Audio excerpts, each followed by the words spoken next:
আসলে তোদের জন্মের দোষ আছে, না হইলে তহিদের নাম দিয়ে তোরা যে মাজারেটা হামলা করলি এটা আসলে ঠিক না। তোরা যদি জন্মের দোষ যদি না থাকতো আজ এভাবে মানুষের মাথায় বাড়ি না দিতি। একজন মানুষের ব্যবসা করতেছে, তোরা তারাও ব্যবসা করতে দিলি না। তোদের বিচার এ বাংলার জমিনে হবে ইনশাল্লাহ, মাথায় রাখবি। তোরা তহিদের নাম দিয়ে যে মাজারগুলিতে হামলা করস, তোদের বিচারে বাংলার জমিনে হবে। এ বিএনপি সরকারের আমলে হবে, একটু ধৈর্যের অপেক্ষা, এটা মাথায় রাখবি। অতীতে মাজার ভাঙছস, দেখছস না এক একজনের মামলা হয়েছে, যে তাদেরকে টুকাইতেছে, যে তোরা তো ভয় পালাইতেছস।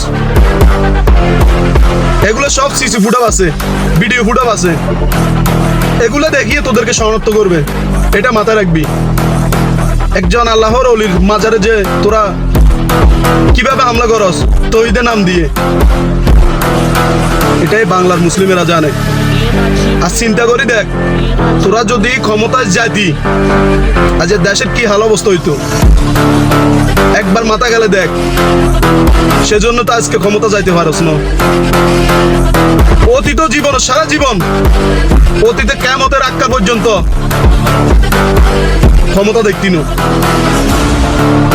যার কারণ এতগুলি যে মাজার ভাঙছে কোন জামাত ইসলামী প্রতিবাদ করে না। মাজার কেন ভাঙবি?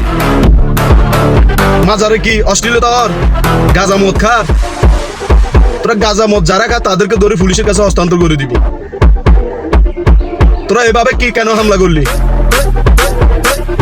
কেন হামলা করলি? এটা তীব্র নিন্দা জানাই।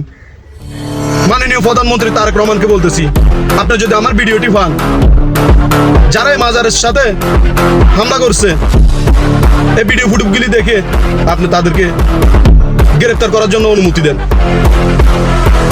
তো সবাই দোয়া করবেন, ভিডিওটি শেয়ার করে দিবেন। আসসালামু আলাইকুম।